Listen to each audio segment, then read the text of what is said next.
ఒక విశ్వాసుగా, దేవుని బిడ్డగా దేవుని మందిరములో కనబడుతున్నావు, కానీ నీలో నీతి ఎంత ఉందో గమనిస్తున్నావా?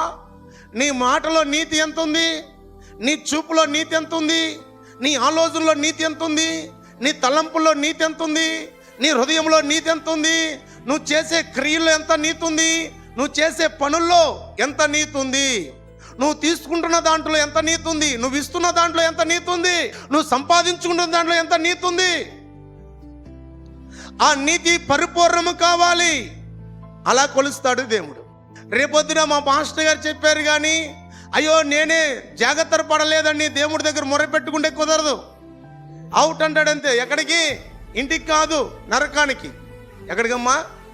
ఇంటికి వెళ్ళిపోన్నాడు. ఎక్కడికి వెళ్ళమంటాడు? నరకానికి. ఎడమ వైపు ఉన్న శపించబడిన వారులారా, ఎడమ వైపు ఉన్న వారందరూ శపించబడిన వారు. వారికి ఒక స్థలం ఉంది, ఆరని అగ్ని.